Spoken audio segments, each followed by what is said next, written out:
Hey viewers, my name's Cara. I'm your Tuesday host on the Pagan Perspective, and this week we're talking about scrying.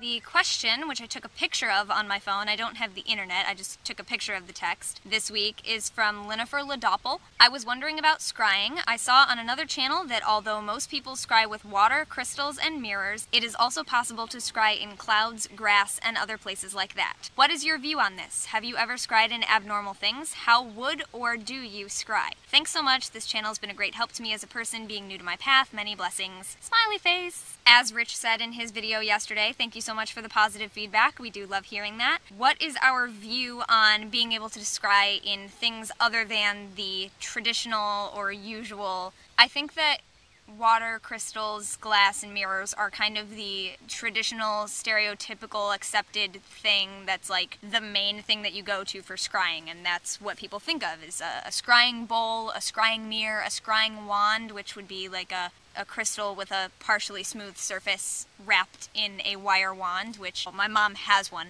and I can make them, but I haven't used one. But I do think that many other things are perfectly good and also pretty common for scrying as well. Like, those are the traditional things maybe, but I also know a ton of people who do use flame, smoke, clouds. I haven't actually heard grass, so that makes me wonder if you mean like short cut grass like this, or if it would have to be like longer waving grass. I could definitely see longer grass, which has a lot more movement.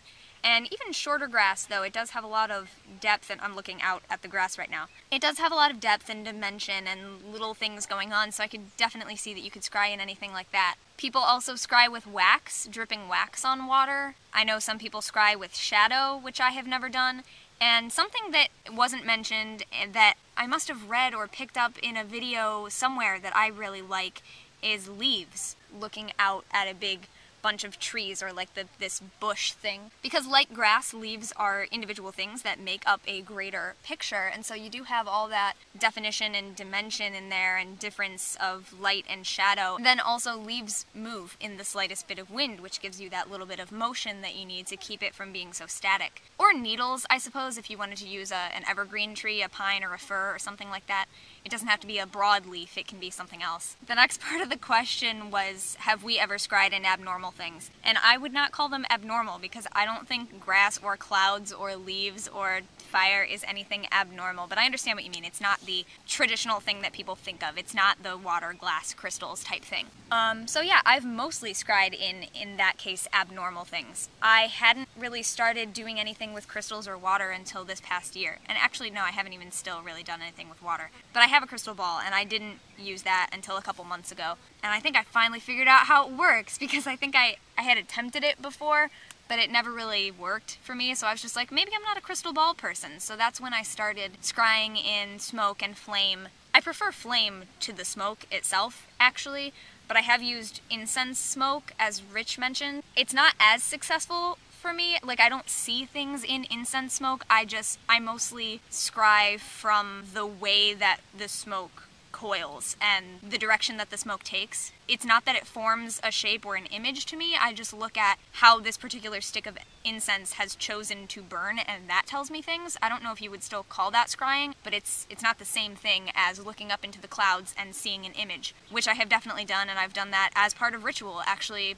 it's a fun game for kids too, and of course, I mean, everyone likes to lay on their back and say what the clouds look like. But I haven't scryed in water. I've only scryed with my crystal ball successfully once, and that was again in the past couple of months. I finally figured out how it works. For me, at least. I don't know if it works like that for other people. My crystal ball is very occluded and clouded, and I absolutely love that, because I figure that's what's going to make my eyes be able to latch onto things and see shapes, and the light's going to bounce off of those different infractions, and it worked really well once I actually sat down and did it. So for me personally, I don't understand the point of having a perfectly clear crystal ball, because to me there's nothing for me to look at in that except maybe the way that the light hits it, which is probably also why I haven't scryed with water, because it's the same kind of smooth, clear surface. But I did make a scrying bowl in my ceramics class. I made a big scrying bowl, and I glazed it with black glaze, so I can use it if I ever choose to. So apparently when I made that, I was thinking that I wanted to water scry, but I haven't done it yet, and I've never used a mirror.